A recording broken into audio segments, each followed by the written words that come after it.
जय हिंद दोस्तों। भारत सरकार ने गैर सरकारी संगठनों के लिए जो एफसीआरए पंजीकरण किया था, जो कंपलसरी किया गया है कि किसी भी गैर सरकारी संगठन या संस्था को जो विदेशी चंदा या अनुदान प्राप्त होता है उसके लिए उन्हें एफसीआरए एक रजिस्ट्रेशन कराना जरूरी होता है, जिसे फॉरेन कंट्रीब्यूशन रेगुलेशन एक्ट कहते हैं। अभी हाल ही में मिनिस्ट्री ऑफ होम अफेयर्स ने 6000 गैर सरकारी संगठनों का एफसीआरए जो रजिस्ट्रेशन है उसका रिन्यूअल नहीं किया है। इसमें जो 3 बड़े नाम हैं वो हैं तिरुमाला तिरुपति देवस्थान, दूसरा है रामकृष्ण मिशन और तीसरा है शिरडी श्री साईं बाबा संस्थान ट्रस्ट। इन 3 का भी एफसीआरए का पंजीकरण नवीनीकृत नहीं किया गया। क्या हुआ कि 2020-21 में हजारों गैर सरकारी संगठनों के एफसीआरए पंजीकरण का नवीनीकरण किया जाना था, लेकिन होम मिनिस्ट्री द्वारा 179 गैर सरकारी संगठनों के एफसीआरए पंजीकरण को नया करने से इनकार कर दिया गया, जबकि लगभग 5,500 संस्थाओं ने 31 दिसंबर की समय सीमा से पहले अपने पंजीकरण के रिन्यूअल के लिए आवेदन ही नहीं किया। इस पूरी प्रक्रिया के बाद देश में सक्रिय एफसीआरए पंजीकृत गैर सरकारी संगठनों की संख्या लगभग 22,762 से घटकर 16,907 रह गई है। असल एफसीआरए के माध्यम से जो एनजीओ को फॉरेन फंडिंग मिलती है ना, उस पर कंट्रोल करने की कोशिश की जाती है। विदेशों से प्राप्त होने वाला कोई भी अनुदान इसको उसका रेगुलेशन करती है गवर्नमेंट, और यह अधिनियम यह एक्ट यह सुनिश्चित करता है कि इस तरह के अनुदान से देश की आंतरिक सुरक्षा पर कोई प्रतिकूल प्रभाव ना पड़े। इस एक्ट की बात करें तो पहली बार 1976 में इस एक्ट को लाया गया था। इसके बाद 2010 में और 2020 में इसमें रिफॉर्म हो चुके हैं, संशोधन इसमें किया जा चुका है। 2010 में विदेशी अंशदान अधिनियम, जिसे फॉरेन कंट्रीब्यूशन रेगुलेशन एक्ट कहते थे, इसकी धारा 5 में केंद्र सरकार के लिए किसी संगठन को राजनीतिक प्रकृति के रूप में घोषित करने और विदेशी स्रोतों से प्राप्त होने वाले धन तक पहुंच को रोकने के लिए अनियंत्रित और बेलगाम शक्तियां दी गई हैं। एफसीआरए का रेगुलेशन होम मिनिस्ट्री के द्वारा किया जाता है। अब एफसीआरए के प्रावधान क्या है कि संपूर्ण भारतीय सीमा पर देश के बाहर रहने वाले भारतीय नागरिकों और भारत में रजिस्टर्ड किंतु देश के बाहर काम कर रही कंपनियों और उनकी शाखाओं पर भी लागू होते हैं। बच्चों, इस अधिनियम के अधिकार क्षेत्र में आने वाली संस्थाओं में व्यक्ति या कोई अविभाजित हिंदू परिवार हो, संस्था हो या पंजीकृत कंपनी हो, वो सभी शामिल होती हैं। अब किसी गैर सरकारी संगठन को दान करने के लिए विदेशी जो डोनर होता है, जो दान करता है, को गृह मंत्रालय से पहले अनुमति लेनी होगी। भैया हम इनको भाई साहब को हम $100 दान देना चाहते हैं, तो पहले आपको होम मिनिस्ट्री से अनुमति लेनी होगी। अब इसके तहत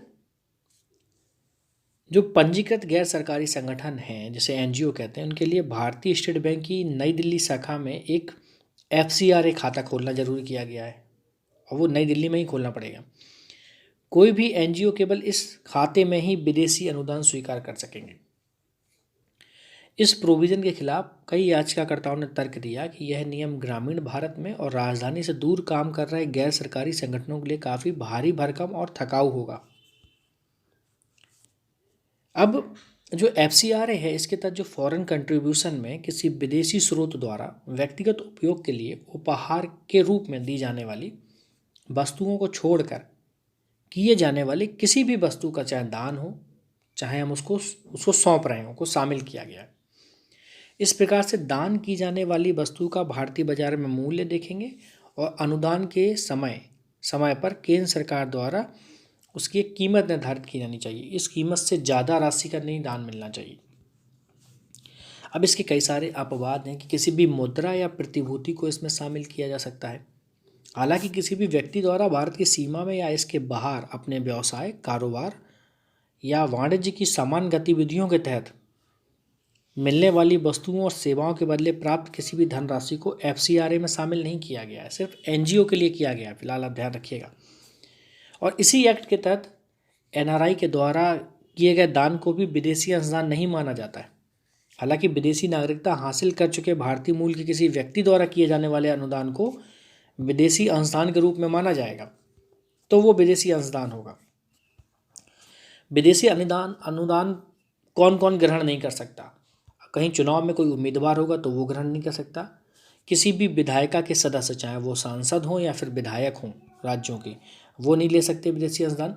राजनीतिक दल या उसके पदाधिकारी नहीं ले सकते हैं। राजनीतिक प्रकृति का कोई भी संगठन नहीं ले सकता।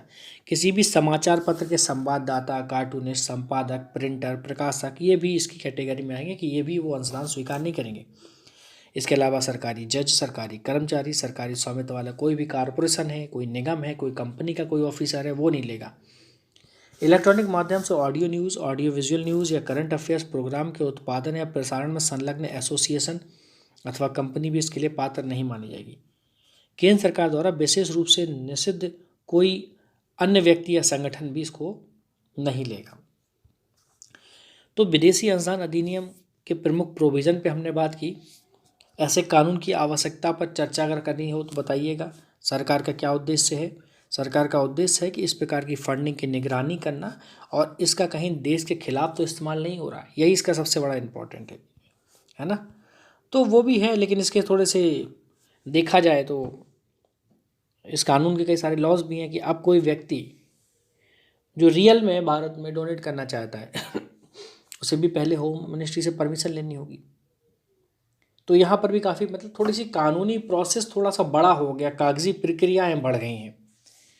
ठीक है, तो चलिए फिलहाल ये सरकार का डिसीजन है, सरकार ने जो सोचा होगा कुछ सोच समझ कर ही डिसीजन लिया गया होगा। तो उम्मीद करता हूँ कि ये FCRA में जो रिफॉर्म किए गए हैं वो आपको याद करने चाहिए, अच्छे से रखने चाहिए। मेंस एग्जाम में बहुत काम आने वाले हैं और प्री में भी पूछा जाएगा। ठीक है, ओके, जय हिंद।